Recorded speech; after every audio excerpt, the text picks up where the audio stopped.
What if I told you that some ancient texts aren't just history or scripture, but are actually a kind of source code? Blueprints for innovation written in a language we're only now, just beginning to recompile. Today, we're diving into a pretty wild idea. That hidden inside ancient Indian manuscripts are these systematic, repeatable instructions for creating advanced materials, information systems, and even for re-engineering the human body and mind. Okay, let's get into it. So our whole investigation kicks off with a very real, very tangible mystery. You're looking at the Delhi iron pillar. For 16 centuries, it has sat outside, enduring monsoons and humidity that would turn any modern iron into a pile of orange dust. And yet, there it stands, almost totally corrosion-free. So how is that possible? Is it just some crazy lucky accident, or is it proof of a lost technology? Well, the answer isn't magic. It's metallurgy, and it's our very first clue in this quest to decode what we're calling the source code of ancient Indian science, this systematic, rule-based way of understanding and changing the world that was documented thousands of years ago. So let's start by decoding the world of matter, and we'll begin with that seemingly impossible pillar. The secret here wasn't just one single invention. It was more like a four-step algorithm. First, the Smiths deliberately chose a specific kind of iron ore, one that was naturally high in phosphorus. Second, they didn't smelt it in a giant modern furnace, they did it in smaller batches. Third, they painstakingly hammered and welded these pieces together. Now, this is the really clever part. During this process, that high phosphorus from the ore got baked right into the final iron. And that automatically created the fourth and final step, a microscopic, self-healing, rust-proof film made of a compound called misoite. They essentially engineered a natural nanocoating 1,600 years ago. Just think about that. But this ancient code wasn't just about stopping things from falling apart.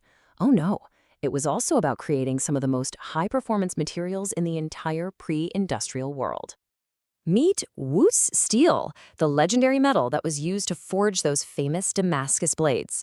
Now, what's really fascinating here is how it stacks up against modern high-carbon steel. I mean, look at the carbon content. It's right there in the modern range. But the key feature, this is what's absolutely astonishing. Modern steel has a uniform structure, right? Well, analysis of some wootz steel has found cementite nanowires and even carbon nanotubes. These are nanostructures that modern science has only recently figured out how to engineer, and they gave the blades that legendary mix of a razor-sharp, super hard edge with a flexible, almost unbreakable body. Okay, so we've seen a code for matter, but what about a code for information itself?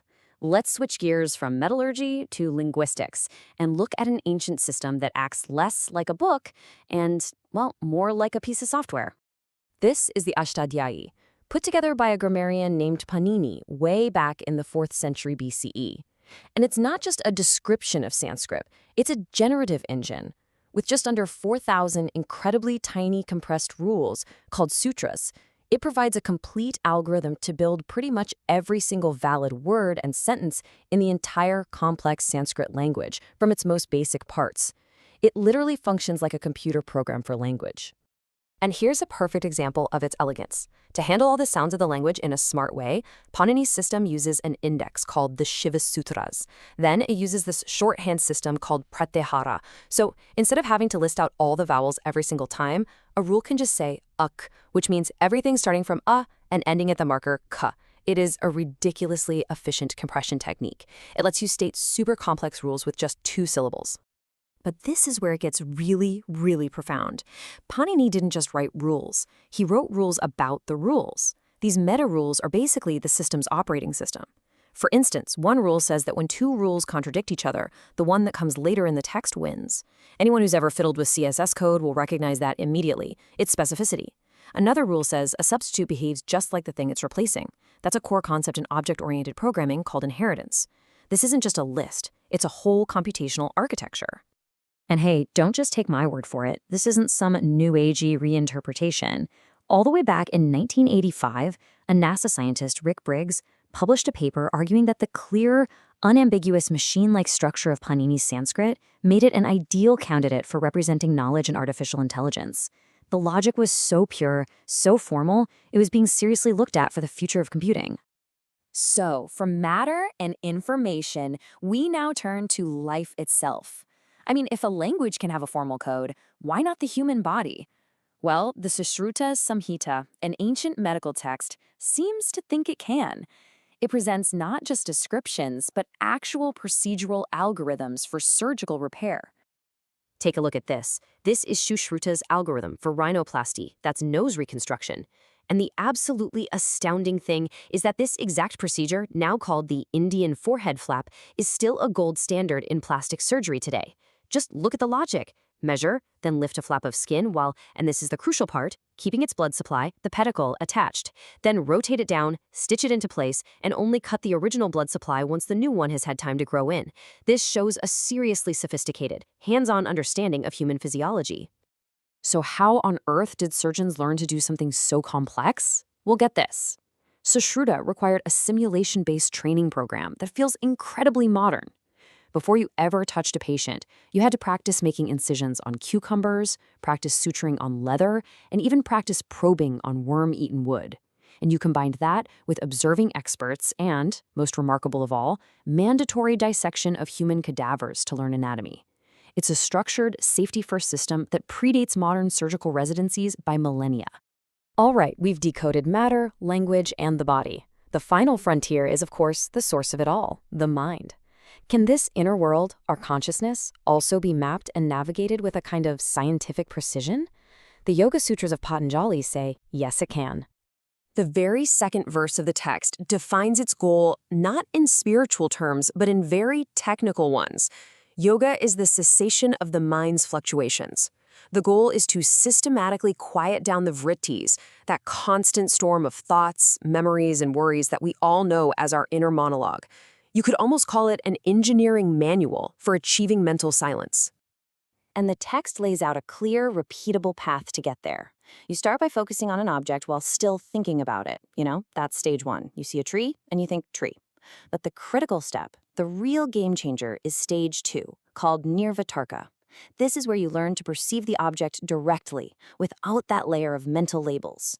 It's like getting the raw data of perception before your mind starts commenting on it. This is the 0-point state, a baseline of just pure awareness. Now, this all sounds really fascinating as a subjective report, right? But for it to be a true code, it ought to have some observable effect in the physical world.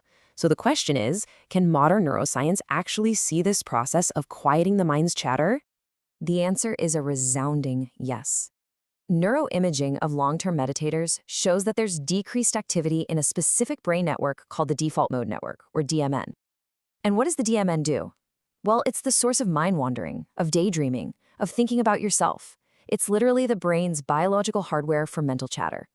So when you suppress the DMN, it directly correlates with that subjective experience of quieting the siddha vrittis. The ancient text described the what, and modern science is now actually seeing the how.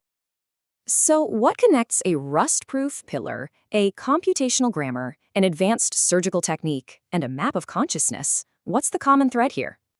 But the pattern isn't in the specific discoveries themselves, but in the methodology, the way of thinking behind them. In each of these totally different fields, we see the same underlying source code at work, a rigorous process of careful observation, of systematically classifying what you see, and then creating formal, repeatable rules to get a specific result. This is the signature of a scientific-like approach to knowledge. So this realization kind of reframes how we should be looking at the past. It's not just a museum filled with old artifacts. It suggests that these huge libraries of ancient texts from all around the world might not just be history, but could be a library of untapped source code. They could be filled with potential algorithms for material science, for medicine, for psychology, just waiting for us to translate them from their ancient language into the language of modern science and hit compile.